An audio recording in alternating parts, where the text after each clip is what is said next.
1,00,000 మంది శివభక్తులతో కలిసి మహారుద్రాక్ష పూజలో పాల్గొనండి. వెంటనే కాల్ చేసి మీ పేరును నమోదు చేసుకోండి.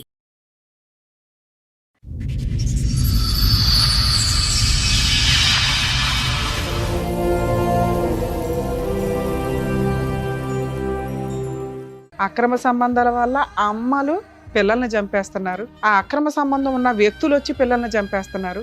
వీళ్ళిద్దరూ కలిపి భర్తలను చంపేస్తున్నారు, లేదా భర్తలు భార్యలను చంపేస్తున్నారు. అమ్మ ఉంటే 100 మంది ఉన్నట్టు అని అమ్మ వదిలేయడం ఏంటండి?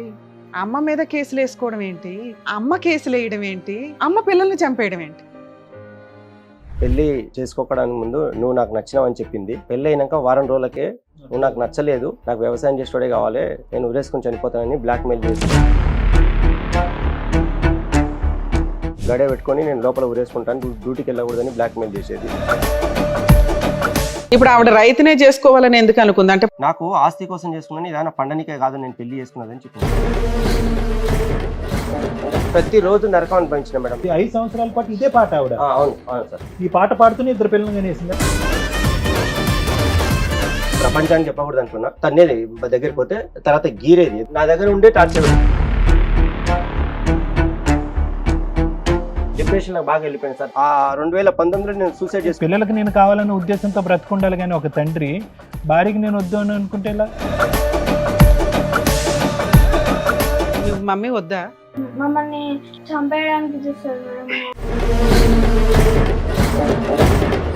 ఆ పిల్లలకి ఆ చేతులు కాలిపోటాలేంటి, ఒళ్ళు కాలిపోటాలేంటి? ఈరోజు ఆ పిల్లలు ప్రాణాలతో బ్రతికి బట్ట కట్టారంటే కనుక ఎంత అదృష్టం అది. దీన్ని నాంచి నాంచి నాంచి గోటుతో పోయేది గొడ్ల వరకు తెచ్చుకోకండి.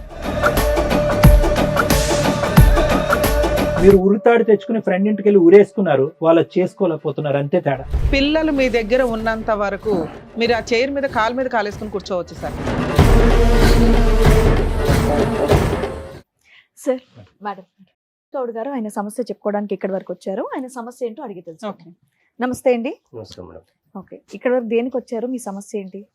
మా భార్య ప్రాబ్లం వల్ల వచ్చింది మేడం. ఓకే, పెళ్లి చేసుకోవడానికి ముందు నువ్వు నాకు నచ్చినావు అని చెప్పింది. పెళ్లి అయినాక వారం రోజులకే నువ్వు నాకు నచ్చలేదు, నాకు వ్యవసాయం చేసేవాడే కావాలి, నేను ఉరేసుకుని చనిపోతానని బ్లాక్ మెయిల్ చేస్తూ ప్రతిరోజు అట్లే ఇబ్బంది పెడుతూ డ్యూటీకి వెళ్ళినప్పుడు గడే పెట్టుకొని నేను లోపల ఉరేసుకుంటాను, డ్యూటీకి వెళ్ళకూడదని బ్లాక్ మెయిల్ చేసేది. అర్ధరాత్రి 10 గంటలకు 12 గంటలకు వాళ్ళ అమ్మలకు ఫోన్ చేసి వాళ్ళతో మాత్రం తప్పైంది అని చెప్పి మళ్ళీ ఆ రోజు పడుకునే వాళ్ళం. 5 సంవత్సరాలు గడిచిపోయింది, పాప పుట్టింది మేడం. మీకు పెళ్ళి ఎంత కాలం అయింది? అంతకుముందు మీ ఆవిడ మీకు ఎలా పరిచయం? నాకు 2009లో జూన్ 18 తారీఖు నాడు పెళ్లి అయింది మేడం. ఆమె ఒక వేరే ఊరికి సంబంధానికి వెళ్ళి వాళ్ళ ఊరు మీదంగా వెళ్తున్నప్పుడు ఎండాకాలంలో ఒక దగ్గర దాహం వేసి నీళ్ళు తాగుతున్నప్పుడు ఒకరిని, ఈ ఊర్లో ఇంటర్మీడియట్ చదివిన అమ్మాయి ఉందంట కదా, మీకు ఏమైనా తెలుసా అని నేను అడిగినాను. ఆయన ఉండి ఇంటర్మీడియట్ గురించి తెలియదు కానీ మా ఊర్లో 2 ఆడపిల్లలు పెళ్లికున్నారని ఒక ఆయన చెప్పారు. సరే అని నేను వెళ్దాం అనుకుంటే ఇంటర్మీడియట్ అని ప్రత్యేకంగా ఎందుకు అడిగారు? డిగ్రీ నేను కంపెనీలో పనిచేస్తున్నా. ఆయన ఏం చెప్పాడంటే, ఫ్రెండ్ వాళ్ళ మరదలు ఉన్నది ఇంటర్మీడియట్ అమ్మాయి, పెళ్లికి నువ్వు అక్కడికి వెళ్ళి చూడు అని చెప్పారు. ఫ్రెండ్ పేరు చెప్పలేదా? పలానా ఇంటి పేరు వాళ్ళు పలానా వాళ్ళు అని చెప్పలేదా? ఓన్లీ ఇంటర్మీడియట్ అమ్మాయి అనేది. Only intermediate. వాళ్ళ మా ఫ్రెండ్ ఏమో గవర్నమెంట్ టీచర్, వాళ్ళ మరదలు ఇప్పుడు ఇంటర్మీడియట్ చదివింది, పెళ్లికి ఉంది అమ్మాయి అని నేను చెప్పాడంట. ఆయన రాంగ్ చెప్పాడంట. తర్వాత తెలిసింది వాళ్ళ భార్యతో చెప్పిండి ఇట్లా సంగతి ఏంటంటే, ఈ ఒక అమ్మాయి లేదు, ఒక అమ్మాయి ఉంది, వీళ్ళు ఏమనంటే సరే నేను వెళ్ళిపోతానన్నాను. ఈ లోపల వాళ్ళ అన్న ఎక్కడి నుంచి వచ్చాడో వాళ్ళ ఇంటికి వచ్చింది మేడం. వాళ్ళ ఇంటికి వచ్చి మా చెల్లెని చూడడానికి రమ్మని చెప్పని వాళ్ళ భార్య భర్తను ఇద్దరిని అడిగాడు. వాళ్ళ నేనేమో సడన్ గా పోతున్న బాటసాని కదా, నేను గ్యారెంటీ చెప్పలేను, చూడనమ్మా అని అంటే ఆమె ఏం కాదు చూడని అన్నారు. ఆ విధంగా నేను వాళ్ళ ఇంటికి తీసుకెళ్లారు. ఈ లోపల ఆమె రెడీ చేసి కూర్చోబెట్టారు. నేను చూసినా, నేనేం మాట్లాడకుండా సార్ బయటకు వెళ్ళిన. 3 డేస్ తర్వాత ఫోన్లు చేస్తుండ్రు, వాళ్ళన్న కంటిన్యూ ఫోన్ చేస్తుండ్రు. ఏమైనా రాకపోతే మీరంటే, మా పెద్దల సమక్షం లేదు కాబట్టి నేనేం చెప్పలేకపోతున్నా, మా వాళ్ళకి నాకు ధైర్యం వస్తలేదు అంటే, సరే మీ మమ్మల్ని రమ్మంటారా, మీరే వస్తారని వాళ్ళని అడిగాడు. సరే మీకు నచ్చిందో లేదో మళ్ళీ నాకేం తెలియకుండా నేనేం చెప్పలేను కదా అంటే, నాకు ఓకే అని చెప్పిండు. ఆయన వాళ్ళ చెల్లెలకి ఫోన్ ఇచ్చిండు. ఈమె ఫోన్లో నువ్వు నాకు నచ్చినావు అని చెప్పింది. చెప్పిన తర్వాత అప్పుడు సరే ఇప్పుడు చెప్పిన వాళ్ళకి అప్పుడు డిసిషన్ చెప్పిన. ఇప్పుడు మా పేరెంట్స్ ని తీసుకొస్తా, నేను ఇండివిజువల్ గా పెళ్లి చేసేటట్టు. ఆ రోజుల్లో మీకు 28 years దాకా ఎందుకు పెళ్లి అవ్వాలా? ఫైనాన్షియల్ గా మేము పూరు. నేనేం బయట ఇండస్ట్రీలోనే వర్క్ చేసుకుంటూ ఉన్నాను. ఇంకా నేను సంబంధాలు అనేది ఇంటికి పెద్దగా వచ్చినాయి ఎట్లా ఏం లేవు. దానివల్ల ఇప్పుడు ఆవిడ రైతునే చేసుకోవాలని ఎందుకు అనుకుంది? అంటే పొలాలు ఎకరాలు ఉంటాయి అన్నా, లేకపోతే ఏంటి? ఆమె నాకు వ్యవసాయం చేసేవాడే కావాలి, నువ్వు నాకు అవసరం లేదు వద్దని. సరే, ఏదో రకంగా ఒక 5 ఏళ్ళు 2 పిల్లల అయినాక 2 పిల్లలు మేడం. ఓకే, ఒక 5 ఏళ్ళు బాగానే ఉన్నారు. లేదు మేడం, కంటిన్యూ పెళ్ళైన అదే 4 రోజుల నుంచి స్టార్ట్ అయింది 4 రోజుల గొడవ. నుంచి స్టార్ట్ అయింది. ఉన్నంతలో 5 ఏళ్ళు బాగానే ప్రతి ఉన్నారు. రోజు నరకం అనిపించిన మేడం. నేను ఉమ్. డ్యూటీ అలా ఎప్పటిదాకా కలిసి ఉన్నారు? కలిసి కంటిన్యూగా అయిన తర్వాత ఒక 5 years కంపెనీలో కంటిన్యూ పెళ్ళైనాక 5 years ఒక పాప మాత్రం అప్పటికి పాప పాలు చెప్పు. సారీ, కంటిన్యూస్ గా ఇది ఒక్కటే రిక్వైర్మెంట్ ఆ అమ్మాయికి? నువ్వు ఉద్యోగం కాదు, నాకు వ్యవసాయస్తుడు కావాలి, ఉద్యోగం కావాలి, ఇది 5 సంవత్సరాల పాటు ఇదే పాట ఆవిడ. అవును అవును సార్. ఈ పాట పాడుతూనే 2 పిల్లలు కనేసింది ఆవిడ. అవును సార్. అది మీరు ఇంకోటి నా ఒక్కసారి అడగలేదా? దగ్గర రానిపోయేది ఇది ఇది అప్పుడు నాకు కావాలనుకున్నప్పుడు ఎవరు చెప్పలేదు, ప్రపంచానికి చెప్పకూడదు అనుకున్నా. ఆమె ఏం చేస్తుందంటే నాకు తన్నేది దగ్గరికి పోతే, తర్వాత గీరేది. సార్ పెళ్లి చుట్టే తిరక్కండి సార్. 2009 మ్యాటర్, పెళ్లి అయిపోయింది, 20 ఏళ్ళు అవుతుంది, 15 18 ఏళ్ళ ఏంటి ఇప్పుడు పంచాయతీ ఏంటి? 2009 నుంచి 2011 ఆగస్ట్ లో మా పాప పుట్టింది సార్. అల్లుడ పోయినప్పుడు కూడా వాళ్ళు అసలు నాకు పెళ్లికి కట్నవద్దు అన్న ఆ మేడం. అమ్మాయి ఏమైనా జాబ్ చేస్తుందా? ఏం లేదు, ఏమీ house చేయదు, wife, house house wife wife. Madam. వాళ్ళ ఇంటికి వెళ్ళిపోయేదా, మీ దగ్గర ఉండేదా? నా దగ్గర ఉండే టార్చర్ పెట్టేది మేడం. టార్చర్ అప్పుడు పెడుతూ ఉండేదా? చెప్పకుండా వెళ్ళిపోయేది. ఓకే, వెళ్ళినా ఎన్ని రోజులు ఉండేది వాళ్ళ ఇంట్లో? వెళ్ళిన ఒక మెయిన్ డెలివరీ అయినప్పుడు చాలా రోజులు ఉన్నది, ఇంకా మిగతా రోజు Maximum వచ్చేస్తూ ఉండేది. అయితే ఈ లోపల ఆమె జాబ్ ఈ టార్చర్ ఎట్లా పెట్టింది మేడం అంటే, జాబ్ మానేసి ఇంకో జాబ్ నేనే వెతుక్కొని మా పేరెంట్స్ మీద మా అత్తగారి మీద బర్డెన్ లేకుండా నేనైతే నా భార్యని ఎట్లైనా సాధించుకోవాలి, కలుపుకొని బతకాలి అనేది నా ఉద్దేశం ఉన్నది. నా పెద్దలు వేరే వాళ్ళని అడిగితే ఏం చెప్పేవాళ్ళంటే, ఇట్లా లోపల మర్మం చెప్పకుండా మా భార్య కొద్దిగా ఇబ్బంది పెడుతుందంటే గార్వంగా పెరిగిందేమో, లేదంటే పిల్లలైనాక, లేకపోతే ఆంజనేయ స్వామి దగ్గర ఒకసారి నిద్ర అయ్యి, లేకపోతే రింగులు పెట్టుకోవాలి, బంగారు రింగులు పెట్టుకుంటే చేతులకు, అట్లా శని అవి పూజలు చేస్తే అట్లాంటి సలహాలు ఇచ్చారు. అవి కొన్ని చేస్తే అవి ఏవి ఫలించలేదు. ఈమె సేమ్ ఇంకా ఎక్కువైంది. తర్వాత నేను ఆమెని కంపెనీ మారిన మేడం. కంపెనీ మారిన తర్వాత సేమ్ ప్రాబ్లం, ఇంకో కంపెనీ మారిన, అట్లా రిజర్వ్ 16 రకాల చేంజ్, లక్షల రూపాయలు ఓటున్నా మేడం. అంటే నానా రకాల కంపెనీలు మానారా 11 ఏళ్లలో. 2020లో ఏం జరిగింది? 2020లో 2019లో నేను సూసైడ్ చేసుకున్నా మేడం, ఉరేసుకున్నాను. నా క్లాస్మేట్లకు, ఫ్రెండ్స్ కు, కొలీగ్స్ అందరికీ నా గురించి ఆమె వాళ్ళ చుట్టాలందరికీ వీడొక సైకో కూడా పిచ్చోడని చెప్పుకుంటూ వస్తున్నదంటే అది నాకు తెలియకున్నది. వాళ్ళందరూ నా మీద ఒక ఫోన్లు చేసి మెంటల్గా ఇబ్బంది పెడితే నేను తట్టుకోలేకపోయినా. కంప్లీట్ పల్లెటూరు విలేజ్ లా పెరిగినా నాకు బయట ప్రపంచం తెలియకున్నది. ఈమె సమస్యను నేను ఎదుర్కోవడానికి నాకు ధైర్యం సరిపోలేదు, నాకు వేరే ఆప్షన్ దొరకలేదు. ఆ ఒత్తిడి తట్టుకోలేక నేను భయపడి రాత్రిపూట కూడా నిద్రపోకుండా ఎంతో ఇబ్బంది పడుకుంటూ అట్లే నేను ఒకసారి రోజు నేను ఇక్కడ వద్దు, మా ఫ్రెండ్ దగ్గరికి పోయి వేరే కంపెనీ మన ఇద్దరం కలిసి జాబ్ చేద్దామని ఒక మాట చెప్పేసి వెళ్ళిపోయి నైట్ 2 మధ్య 12, 1, 11 గంటలకు రీచ్ అయినా మేడం. నైట్ పోయి మా ఫ్రెండ్ దగ్గరికి పోయి నాకు కంపెనీ జాబ్ కావాలంటే సరే పెట్టిస్తాను అన్నాడు. మా భార్య కూడా జాబ్ కావాలని ఆయన అడిగితే సరే పెట్టిద్దాంలే అని చెప్పింది. అన్న తర్వాత నైట్ రూమ్ లో పడుకోపని నన్ను ఒకటే రూమ్ కు పంపించి, నేను లేచి ఒక సర్వీస్ వైర్ ఉండేది, దానికి ఫ్యాన్ కోసం ఉన్నది, ఆ సర్వీస్ వైర్ చుట్టుకున్నాను, ఉరేసుకున్నాను. ఇట్లా దాని కింద ఒకటి సపోర్ట్ అయితే పెట్టుకున్నాను, తన్నినాను.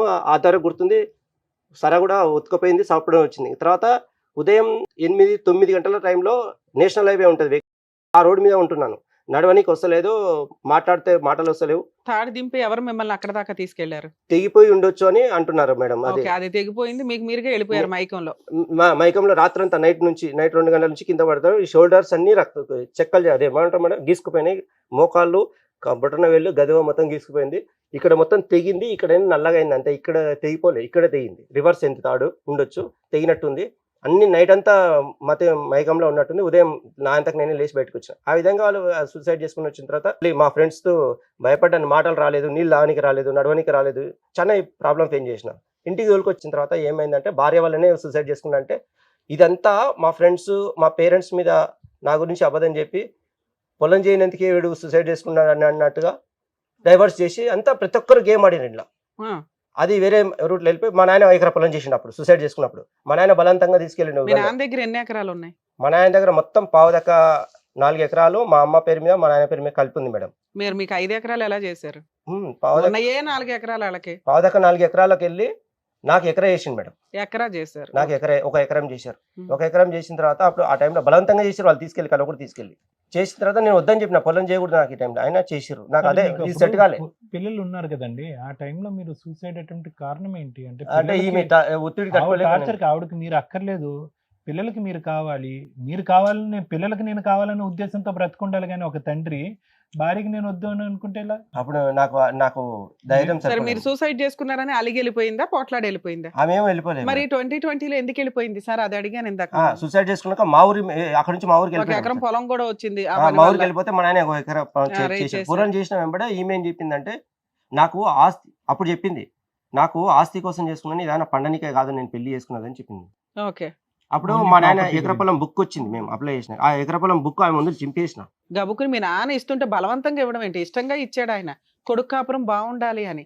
అది బలవంతంగా ఇవ్వడం ఏంటి? 40 లక్షలు ఆస్తి వస్తుంటే వద్దని బుక్ చింపుతారా? నేను ఆస్తి కోసమే చేసుకున్నాను, నేను ఇవన్నీ నువ్వు నాకు వద్దు అని అన్నది. అట్లా నేను ఇన్సల్ట్ గా ఫీల్ అయిపోయి, నాకు ఆస్తి కాదు నువ్వే ముఖ్యం, నాకు ఆస్తి ముఖ్యం కాదు, మా అమ్మ నాయన ఉన్నంత వరకు ఆస్తి వాళ్ళ పేరు మీద ఉండని అన్నట్టుగా నేను అంటే కూడా ఆమె ఒప్పుకుంటలేదు. అప్పుడు నేను నీకు చింపేసి కూడా నాకు తట్టుకోలేకపోయాను. ఆ మాట బుక్ చింపేశారని అలిగి వెళ్ళిపోయిందా? ఆమె అలిగి వెళ్ళిపోయాను మేడం. చింపేసిన తర్వాత ఆమె వాళ్ళన్న 2-3 డేస్కి వాళ్ళన్న నువ్వు నీ చుట్టుముట్టు 20 నెంబర్లు ఉన్నాయి, ఫోన్ నెంబర్, నీ ఇంటి చుట్టుముట్టు, నిన్ను ఆయన పచ్చి బూతులు తిట్టుకుంటా నేను చంపేస్తాము. తర్వాత ఆయనంత కానీ నేను రెచ్చకూడదు, మా చెల్లెలకి ఏమైనా అయిందంటే కనుక నువ్వు ఉండవు అంటే, అసలు మీ చెల్లెలకి ఏమవుతుంది, ఇదేంది ఇది బ్లాక్ మెయిల్ అని చెప్పేసి ఆమె మీరు సూసైడ్ అటెంప్ట్ చేసుకున్నారని మీ ఆవిడకి తెలుసా? తెలుసు. వాళ్ళ ఇంటికి తీసుకొచ్చేటప్పుడు మా ఫ్రెండ్స్ మధ్యలో ఒక మా ఫ్రెండ్ది ఒకటి కంపెనీ ఉంది మీరు మేడం. సూసైడ్ చేసుకునే రోజు మీ ఆవిడ ఇంట్లోనే ఉందా? ఇక్కడ నుంచి వికారాబాద్ పోయినాక మేడం ఆమె చెప్పి ఫ్రెండ్ ఇంట్లో చేసుకున్నాడు. ఓకే. అయిన తర్వాత నేను మా ఊర్లో ఆమె ఏం చెప్పిందంటే, వాళ్ళన్న ఇంకా డైలీ వాళ్ళ తమ్ముడు కంటిన్యూ ఫోన్ చేయడం, మా ఫ్రెండ్స్ అందరూ ఫోన్ చేయడం, నన్ను టార్చర్ చేస్తుంటారు కంటిన్యూ. మిమ్మల్ని, నన్ను మీ ఫ్రెండ్స్ మిమ్మల్ని, మీ పేరెంట్స్ మిమ్మల్ని, మీ వైఫ్ మిమ్మల్ని, మీ చుట్టాలు మిమ్మల్ని టార్చర్ చేస్తున్నారు. ఒక ఫ్రెండ్సే, మన 2-3 ఫ్రెండ్స్, అందులో మా క్లోజ్ ఫ్రెండ్ దగ్గర ఈమె ఎక్కువ పోయేదంట. అంటే ప్రతి ఒక్కరికి నా గురించి నెగిటివ్ చెప్తూనే ఉన్నది కంటిన్యూగానే, నాకు తెలిసింది. ఈ లాస్ట్ రోజు ఏం జరిగి ఆవిడ వెళ్ళిపోయింది ఇంట్లో నుంచి?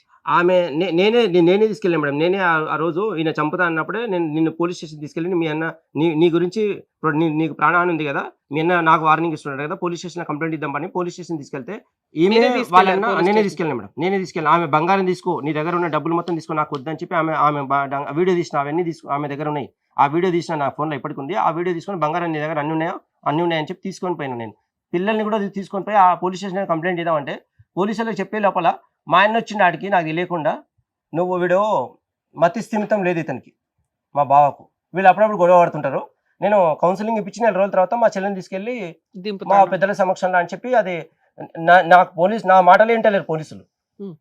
సరే, మీ అన్న వచ్చేమన్నాడు? మా అన్న వచ్చి, నిన్ను అడవిలోకి పోతే పెట్రోల్ పోసుకొని పట్టుకొచ్చి మేము కొట్టినాం అని అంటే, దాని అర్థం నాకేమో అర్థం కాలేదు. నేను అడవిలో పారిపోతే పట్టుకొచ్చి పెట్రోల్ పోసుకొచ్చి డీజిల్ పోసుకొచ్చి వాడిని తోలుకొచ్చినాం అని చెప్పి మెత్త కొడక నిన్న అంటే. 2020లో వెళ్ళిపోయిందా మీ ఆవిడ? అప్పుడు నేనే తీసుకెళ్ళి అక్కడ నుంచి దింపేశారు. ఇప్పటికి 6 ఏళ్ళు అవుతుంది. మీ ఇద్దరి మధ్య పెద్ద మనుషులు పంచాయతీలు గానీ ఏమన్నా జరిగినాయా? పెద్ద మనుషుల పంచాయతీ ఏం జరగలే. ఓన్లీ వాళ్ళే పిలిపించేవారు. నాకు ఆస్తి కోసం అనేది, వాళ్ళ ఇంటికి పోయినా నాకు పిల్లలు కావాలి, పెళ్ళని. 6 ఏళ్ల నుంచి మీ ఆవిడ వాళ్ళ పుట్టింట్లోనే ఉంటుందా? మధ్యలో మా ఇంటికి వచ్చేది మేడం. అప్పుడప్పుడు నన్ను కడతాలు తీసుకెళ్లారు, యోగా చేయమన్నారు. యోగా చేస్తుంటే కళ్ళు మూసుకుంటే పారిపోయి వచ్చేసారు వాళ్ళు. ఎవరు, నేను ఒక్కనే ఉండి చాలా ఇబ్బంది పడి వచ్చిన తర్వాత నన్ను డాక్టర్ దానికి వెళ్ళాలి, నీకు పిచ్చెక్కిందని చెప్పి వాళ్ళు మాట్లాడకుండా బలవంతంగా ఇద్దరు కార్లో కూర్చోబెట్టుకొని, ఎందుకు ఇట్లా కూర్చోబెడుతున్నా అంటే వినలే వాళ్ళు. నన్ను ఒక జంతువులాగా నన్ను బిహేవ్ చేసి.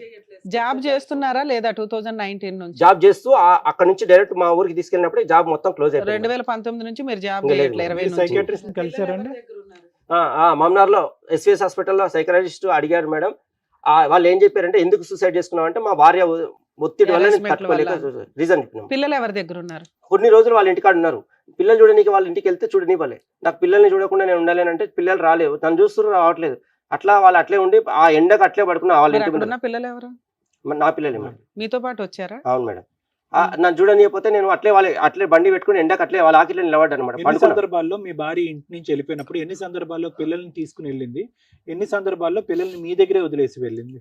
ఎక్కువ సార్లు పిల్లలు తీసుకెళ్ళింది మేడం. సార్, మీ ఇద్దరి మధ్య విపరీతమైన గొడవ ఉంది. మీ ఆవిడ మిమ్మల్ని పీకు తినేస్తారు. అవును సార్. పిల్లలు మీ దగ్గరికి ఎలా వచ్చారు? మీరు ఇక్కడికి ఎందుకు వచ్చారు? పిల్లలు ఆమె ఆస్తి కావాలన్నది కదా మేడం, నేను చేసిన ఆమె పేరు మీద ఎకరా పొలం రిటర్న్ ఆమె పేరు మీద చేసిన వాళ్ళ ఊర్లోనే ఉన్నది. పిల్లలు చూడనియాలి కదా, బలవంతంగా వాళ్ళ ఆకిట్లో పడుకుంటే, ఎండకు పడుకుంటే, తర్వాత కొద్దిగా పర్మిషన్ ఇచ్చారు. పిల్లలు తీసుకొని బయటకు వెళ్తే పిల్లలు అన్నారు, మామ అమ్మమ్మ మమ్మీ చెప్పింది, నువ్వు పిచ్చెక్కిందంట నీకు, మమ్మల్ని చంపుతావు, అందుకే డాడీ దగ్గర పోకూడదు అని చెప్పిర్రు, అందుకే మేము అని అంటే నేను అది విని అసలు బాధపడ్డా. సరే అని మళ్ళీ వాళ్ళ ఇంటికాడ తోలి మామిడిపల్లి తీసుకెళ్ళి, అప్పుడు తీసుకెళ్ళి వాళ్ళ ఇంటికి తోలిసి సపరాకుండా వచ్చి, మళ్ళీ నేను నాకు పెళ్ళం కావాలి, చంపినా సరే అంటే వాళ్ళ ఇంటికి వస్తే చంపుతామన్నారు.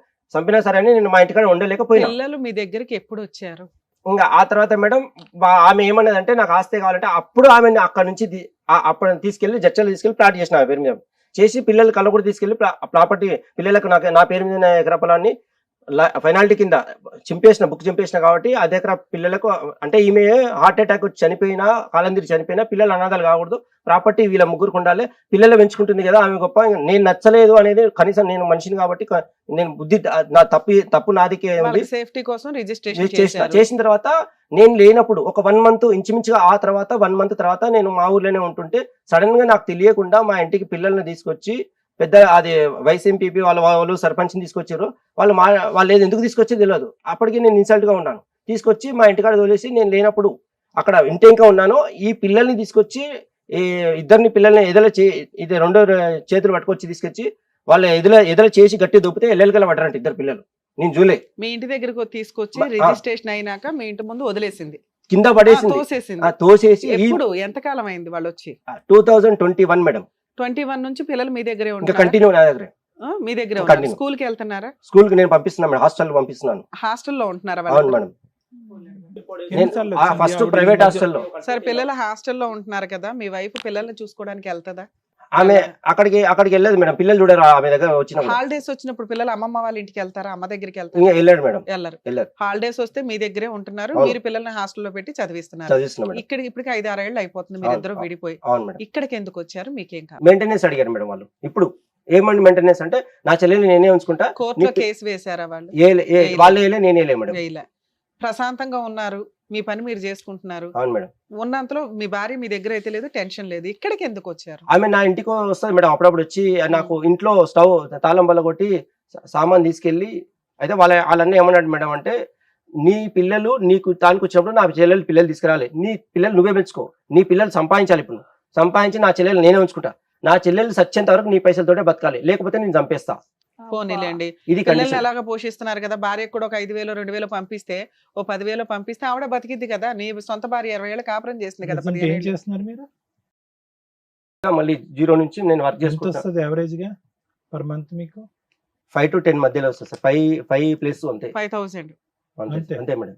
నేను నా దగ్గర స్టాక్. ఇక్కడికి ఎందుకు వచ్చారు మీరు? ఆమె అట్లా మెయింటెనెన్స్ కావాలంటున్నారు. ఒకసారి దొంగతనంగా నేను లేనప్పుడు తాళం బల్ల కూడా సామాన్ తీసుకెళ్ళదు, మెయింటెనెన్స్ అడగకూడదు, అంతేనా? ఫైల్ ఎక్కడ ఉంది? SVS లో ఫైల్ ఇంట్లో ఉందో లేదో తెలియదు సార్. ట్రీట్మెంట్ వాళ్ళు మెడిసిన్ ఏది వాడలేదు సార్, ఓన్లీ స్కాన్ అదే ఎక్స్రే తీశారు, అన్ని బాగానే ఉన్నాయి, నీకు ఆరోగ్యం బాగుంది, అన్ని బాగుంది, ఏది డ్యామేజ్ కాలేదు బోన్స్ గిట్లా. తర్వాత అన్ని మెమరీ ఇప్పటికీ చిన్న ఉన్నప్పుడు మెమరీ మొత్తం ఇప్పటికి అన్ని ఉన్నాయి సార్, వాళ్ళన్నీ బాగానే ఉన్నాయని చెప్పారు. ఒకవేళ ఏమైనా డౌట్ ఉంటే మెడిసిన్ అంటే మెడిసిన్ మేము టాబ్లెట్ వాడలే, నేను 1 month లో సెట్ అయిపోయింది సార్. ఇక ఒక్కొక్కటి ఏంది వార్మప్ లాగా చేయమన్నారు సార్, ఎక్సర్సైజ్ లాగా. ఈ మెడలు నరాలు మొత్తం దగ్గరికి. మీకు సైకలాజికల్ గా మెడిసిన్ ఇచ్చి ఉంటారు కదా, అవి ఎంతకాలం ఇచ్చారో ఆపేసారా మీరే? నేను వాడలేదు సార్, ఇచ్చి వాడలేదు మేడం. అవసరం లేదని మీరు డిసైడ్ అయ్యారా? అంటే నేను ఎందుకు అప్పుడు ఈ ఒత్తిడికి ఇబ్బంది ఫీల్ అయ్యి నేను వాడలేదు. ఒత్తిడి తగ్గడానికి ఇస్తారు సార్ డాక్టర్స్. ఇప్పుడు మరి ట్రీట్మెంట్ వాడలేదు, మరి ఇప్పుడు ప్రస్తుతం ఎలా ఉంది మీకు? నాకు నిద్ర మంచిగా ఉంది సార్. అప్పుడు నిద్ర ప్రాబ్లం ఉన్నది మేడం. కొన్ని రోజులు వాళ్ళ ఇంటికి తీసుకెళ్లారు, అన్నం తింటుంటే తినబుద్ధి కాకపోతే వాళ్ళు ఇంకోటి నాకు తెలియకుండా ఒక డాక్టర్ దగ్గర తీసుకెళ్లారు. వాళ్ళు ఏం మాట్లాడారు, డాక్టర్ ఇంజెక్షన్ ఇచ్చిండ్రు, తర్వాత కొన్ని దోషాడు గోళీలు ఇచ్చారు. ఆ గోళీలు వాళ్ళ ఇంటికాడ ఒక కుక్క లాగా కట్టేసినట్టు ఇంట్లో పెట్టేసి ఖచ్చితంగా గోళీలు పొద్దున సాయంత్రం నిలబెట్టేది. తర్వాత కడతాలు తీసుకెళ్లి వదిలేసి ఇచ్చారు. తర్వాత వాళ్ళు దేవుని దగ్గర తీసుకెళ్లి చెర్ల కూడా కొట్టిపించారు. వాళ్ళ ఊరు పక్కన ఒక దేవుని దగ్గర ఒక దేవత అని ఉంటది, ఒక లేడీస్, ఆమె కూడా షుగర్ నిండి చెర్ల కూడా తీసుకొని కొట్టారు. వీళ్ళు ఏం మాట్లాడతారు వాళ్ళందరితోటి. నేను నా బతుకు నేను బతకనీయకుండా. పేరెంట్స్ ఎప్పుడైనా తీసుకెళ్లారా ఇలాంటి ప్లేసులకి, మిమ్మల్ని ట్రీట్మెంట్లకి? మా పేరెంట్స్ ఏం తీసుకెళ్ళారు మేడం. మా అన్ననే దేవుడు మేడం, అది కూడా మీరు మంచిగా అడిగారు. మా అన్న ఫస్ట్ సూసైడ్ చేసుకొని వచ్చినప్పుడే మా అన్న తీసుకెళ్లి నువ్వు కూర్చో అని బట్టల మీద స్నానం చేసి వచ్చి మా అన్న ముందర కూర్చున్నాక మా అన్న లక్ష్మీ నరసింహస్వామికి దేవుడు షుగర్ నింతాడంట. నాకు తెలియదు అప్పుడే. ఫస్ట్ కూర్చున్న తర్వాత నోరు తెరవమన్నాడు. నోరు తెరిస్తే విభూతి నోట్లో పోసిండు, కుంకుమ నోట్లో తల్లిండు, నీళ్లు ఆపకుండా ఆగాలని చెప్పిండు. ఆగిన మా భార్య లేచిపోయి స్నానం చేసేటప్పుడు నెత్తి విరవసుకుంటే ఆమె నెత్తి విరవసుకొని స్నానం చేసేటప్పుడు ఆమె మా అన్న ఏమన్నాడంటే, ఇది నీ పెళ్ళమే చేసింది, ఇది నీకు ఇట్లా కావడానికి గల కారణం నీ పెళ్ళమే అని చెప్పిండు. మీ అన్నయ్య చెప్పేశాడు. మా అన్నయ్య చెప్పిండు. బాబుకి కాల్చిన చేతి మా ఊరు సర్పంచ్ దగ్గరికి తీసుకెళ్లి అప్పుడు పిల్లలు మా దగ్గర తీసుకెళ్ళారు, వీ దగ్గర ఉండరు, ఈ పిల్లలు నా దగ్గరకు వస్తలేరని పోలీస్ స్టేషన్ లో 5 మంది ఎస్ఐలు మారు మేడం. 5 మంది ఎస్ఐల ముందర ఓన్లీ పిలిపించేవారు. రెస్పెక్ట్ ఇచ్చి నేను డిపార్ట్మెంట్ రెస్పెక్ట్ ఇచ్చి నేను పోయేవాడిని. ఏమైంది సార్ అని పోతే, పిల్లలు తిన్నారా, పిల్లలు నీ దగ్గరనే ఉంటారా, మీ భార్యను కొట్టినావా, మీ భార్యను తిట్టినా అంటే నేనేం లేదు సార్ అని అడిగాను. తర్వాత వాళ్ళు సైలెంట్ గా పిల్లల్ని ఎస్ఐ దగ్గర తీసుకెళ్లి పిల్లల్ని మీ మమ్మీ దగ్గర పోండి, మీ అమ్మమ్మ దగ్గర పోనంటే పిల్లలు పోనీ అని చెప్పేవారు. నాకు ఊపిరాడక, డబ్బులు లేవు, పిల్లలు వండి పెట్టడానికి లేదు, పిల్లలు పోవాలని నేను అనుకున్నాను. అట్లా పోకపోతే సార్ ఎస్ఐ సార్ ఏమన్నాడంటే, ఓ అమ్మ ఇంత చిన్న పిల్లలు వాళ్ళు నీ దగ్గరికి నేను వస్తలేరు, మీకు నిమ్మకొని వాడిని నిలబడరా అంటే ఆడ నిలబడ్డాడు, వాడిని అంత దూరం నిలబడ్డా పిల్లలు వస్తలేరు, నాకు తెలియదమ్మా వాడు పిచ్చోడు అన్నావు. అట్లా వార్నింగ్ ఇచ్చేసి నేనేం చేయలేనమ్మా, పిల్లలు వస్తలేరు, పిల్లల్ని నేను బలవంతం గుంజిస్తాను, నీకు సంకల సన్న విలాలని చెప్పి కాదు, ఇదేదో ఉంది మీ లోపల, అది తప్పు మీదే ఉంది, మీ లోపల ఉంచున్నా నేనైతే ఏం చేయలేను, పిల్లలు రాని గుంజి నాకు రాదు. పిల్లల్ని ఏదో హెరాస్ చేసిన ఏవో ఫోటోలు ఉన్నాయంట, అవి ఏమైనా చూపిస్తారు? సర్పంచ్ దగ్గర, మా ఊరు సర్పంచ్ దగ్గరికి వచ్చి పిలిపించి ఈ పిల్లలు కావాలంటే పిల్లలు పోతలేరు, పోకుండా నా దగ్గర గురికొస్తారు, వాళ్ళ దగ్గర కూర్చోని పట్టుకొని పిల్లలు పట్టుకొని గుంజుకోపోదాం అనుకుంటారు వాళ్ళు, పిల్లలు వాళ్ళు ఏడ్చిర్రు. ఒకసారి మీ పిల్లల్ని పిలవండి, ఒక నిమిషం మాట్లాడదాం, ఎందుకంటే అంత కాలింది ఆ పిల్లలు ఎందుకు మీరే కావాలంటే కంప్లీట్ గా నేనే ట్రీట్మెంట్ చేసిన, ఆమె ముట్టుకోలే పిల్లల్ని. రమ్మనండి సార్. నాన్న మీరు వీడియోలో మీ నాన్నగారు వీడియో తీస్తున్నారు, మీ అమ్మ మిమ్మల్ని పైప్ తో కొట్టడానికి చూస్తుంది, మీ మమ్మీ వద్దా? వద్దు మేడం. ఎందుకు బాగా చూడదా? డాడీ బాగా చూస్తున్నాడా? డాడీ చూస్తున్నాడు మేడం. అలా చెప్పమన్నాడా మీ డాడీ? దొబ్బేసిపోయింది. కాదు మేడం, మమ్మల్ని చంపేయడానికి చూస్తారు మేడం. మీ అమ్మ మా డాడీ ఏమన్నా అట్లా ఫ్రూట్స్ ఇవన్నీ తెస్తే పిల్లలకి ఎందుకు తెస్తామని మా డాడీని తిరుగుతుంది మేడం. మళ్ళీ మీకు ఇవన్నీ తెలుసా? మా ముందరే మా మమ్మీ తిడుతుంది మేడం మా డాడీని. సరే నాన్న, మిమ్మల్ని అంత అడగకూడదు. ద థింగ్ ఇస్ 2009 లో మీ మ్యారేజ్ అయింది కదా, అవును అంతే సార్. కదా? అవును ఓకే ఓకే. మీరు పెళ్లి చేసుకున్నటువంటి పద్ధతి విధానము, ఒక 28 సంవత్సరాల వ్యక్తి ఒక పెళ్లి జీవితాంతం, అప్పటి వరకు పెళ్లి కుదరలేదు, రకరకాల పరిస్థితుల వల్ల పెళ్లి సంబంధాలు రాలేదు అనేటటువంటి వ్యక్తి ఒక సంబంధం చూసుకుని ఒక జీవిత ప్రయాణం మొదలుపెట్టి ఒక జీవిత భాగస్వామిని ఎంచుకోవాల్సినప్పుడు అతను దానికి మించినటువంటి పరీక్ష అంటూ ఏది ఉండదు. అటువంటి పరీక్షలో మీరు ఎలా వెళ్ళారంటే కనుక ఏదో ఒక సినిమాకు మార్కెట్కు వెళ్తున్నట్టుగా వెళ్ళి బండి అక్కడ ఆపి, ఇక్కడ ఇంటర్మీడియట్ చదివే అమ్మాయి ఎక్కడన్నా ఉందా అని చూడండి, ఏదన్నా అడుగుతారు చూడండి, ఇక్కడ ఏమన్నా డ్రింక్ దొరుకుతుందా, ఇక్కడ ఎక్కడన్నా దగ్గరికి భోజనం హోటల్ ఉందా అన్నట్టుగా ఒక గట్టిగా అరిచి, ఒక బాబు ఆ మూల మీద ఒక అమ్మాయి ఉంటుందంటే చూడండి అంటే ఎలా ఉందండి ఇది? వినటానికి ఎలా ఉంది? ఎంత విచిత్ర విడ్డూరంగా ఉంది. ఎవరు గొంత ఎవరు తవ్వుకున్నారు? ఆ పిల్లలకి ఆ చేతులు కాలిపోటాలేంటి, ఒళ్ళు కాలిపోటాలేంటి? ఈరోజు ఆ పిల్లలు ప్రాణాలతో బ్రతికి బట్ట కట్టారంటే కనుక ఎంత అదృష్టం అది. ఎవరి తప్పు ఎవరిది ఒప్పు అని వదిలేసేయండి, వెళ్తారా అక్కడేమొచ్చి ఒక గంట సేపు వాళ్ళు టైం ఇచ్చి అమ్మాయికి స్నానం చేసి మీ కళ్ళు ఎదురుకుంటే పెళ్లి చూపులను కూర్చోబెడతారా? సై అంటే సై అన్నట్టుగా మీరు పెళ్లి చేసుకుంటారా? అసలు ఏమన్నా అర్థం పర్థం ఉందండి? ఓకే, లేదు మనకి. ఎందుకంటే ఇక్కడ ఒక సైడ్ ఆఫ్ ద స్టోరీయే కనిపిస్తుంది, రెండో సైడ్ ఆఫ్ ద స్టోరీ కనిపించట్లేదు. రెండో side first part of the story ఎంత ఆశ్చర్యంగా అనిపిస్తుందో పెళ్లి చేసుకునేటువంటి విధి విధానం. Second half of the story పెళ్ళైనటువంటి వారం రోజుల్లోనే శారీరకంగా అమ్మాయి నాకు కోఆపరేట్ చేసేది కాదు, పగలనక రాత్రి అనక నువ్వు రైతు అయితే కనుక నాకు ఇష్టం, నువ్వేమొచ్చి రైతు కాదు కాబట్టి నువ్వు నాకు వద్దు అని చెప్పి మిమ్మల్ని హింస పెట్టి బాధ పెట్టి, ఏది పెళ్ళైనటువంటి వారం రోజులకి హింస పెట్టి 5 సంవత్సరాల పాటు అదే పద్ధతిలో హింస పెడుతూ కేవలం నేను నీ జీవితంలోకి ఎంటర్ అయింది ఒకే ఒక కారణం ఏంటంటే నీ ఆస్తి కాజేయటానికి అని చెప్పేటటువంటి కథ ఏదైతే ఉందో వాస్తవం ఉంటే ఉండొచ్చు, కానీ మళ్ళీ నేను ఏం చెప్తున్నానంటే second half of the story మనకు తెలియదు ఇక్కడ. ఓకే, ఎందుకు అంటే కనుక ఈరోజు ఒక్కర్లే వచ్చారు. ఎవరు వచ్చారు? రమేష్ గారు అతని 2 పిల్లలతో పాటు వచ్చారు. ఎవరు రాలే. అన్న లేడు, అమ్మ లేదు, అక్క లేదు, చెల్లి లేదు, తండ్రి లేదు, ఇటు లేదు. అటువైపు వాళ్ళు ఎలాగరారులేండి, అటువైపు వాళ్ళు వస్తే కనుక ఇంకో విధంగా ఉంటుంది ఇక్కడ కదా. 2 పిల్లలు వచ్చారు మీతో పాటు. ఎందుకు వచ్చారు 2 పిల్లలు అంటే కనుక ఈరోజు ఆ పిల్లలకి దిక్కుమొక్కు లేక వచ్చారు మీతో పాటు. అంటే మానసికంగా మీరు ఎంచుకున్నటువంటి మార్గం ఏంటి, అంటే పెళ్లి రూపాన్ని మీరు ఎంచుకున్నటువంటి మార్గం ఏంటి, ఏ దిక్కును పోయింది, ఆవిడ ఎందుకు మీతో పాటు సాటిస్ఫాక్షన్ లేదు, ఇదంతా కూడా ఒక ఆస్తి గురించి జరిగేటటువంటి అంశమేనా? ఆవిడ మిమ్మల్ని ఏ స్థాయిలో హింస పెట్టింది, ఎందుకు ఒక 4 నోట్లో మీరు ఒక సైకోపాతనో లేదంటే ఒక మానసిక పరిస్థితి బాగాలేనటువంటి వ్యక్తిగా ఎందుకు ఒక పేరు నానింది, ఎందుకు మీ తరపున వాళ్ళు వచ్చి మీ వెన్నంటూ ఎందుకు నిలబడలేదు, ఇదంతా తట్టుకోలేనటువంటి మీరు ఉరి వేసుకోవటానికి ఎందుకు ప్రయత్నం చేశారు? ఉరి వేసుకున్న తర్వాత బ్రతికిన తర్వాత ఏ డాక్టర్లు అయితే బాబు నువ్వు ఉరి వేసుకోవటానికి ఇది ఒక కారణము, నీ మానసిక పరిస్థితి బాగాలేదు, నువ్వు మందులు వాడు అని ఒక డాక్టర్ చెప్తే మీరు చెప్పేది నేను వాడేది ఏంటని చెప్పి మందులు తీసి పక్కన పెట్టేసి అటు తిరిగి ఇటు తిరిగి ఇటు తిరిగి ఇటు తిరిగి ఈ రోజు వచ్చి ఇక్కడ కూర్చుని మాట్లాడేటటువంటి మొత్తం కథ అంతా కూడా విచిత్ర విడ్డూరంగా ఉందని చెప్తున్నాం రమేష్ గారు. చేసుకునేటటువంటి విధానం పద్ధతి బాగాలేనప్పుడు ఆవిడతో ప్రయాణం చేస్తూ అంత శాడిస్ట్, మీ లెక్క ప్రకారం చెప్పాలంటే హింస పెట్టి బాధ పెట్టి నరకయాతన చూపెట్టే ఒక శాడిస్ట్ భార్యతో, ఎందుకంటే ఒక 16 సంవత్సరాలు ఒక ఆడపిల్లని ఇలా కళ్ళెదురుకుంటే అక్కడ కూర్చోబెట్టి సినిమా అంతా చూపెట్టు ఎంత నరకం చూస్తుంటుందండి ఆ మహాతల్లి. పక్కన ఇంకో కొడుకు ఏంటండి? పోనీ అమ్మాయి అంటే కనుక పెళ్ళైనటువంటి కొత్తలో మాకు అవగాహన లేదు కాబట్టి ఏదో అలా పుట్టేసింది అని అనుకుందాం. కరెక్ట్గా అక్కడ 3-4 ఇయర్స్ గ్యాప్లో మీతో ఎంతో ఒక లవ్ స్టోరీ ఉంటేనే కదా ఇంకో అబ్బాయిని కన్నారు మీరు. ఎందుకు కనాలండి?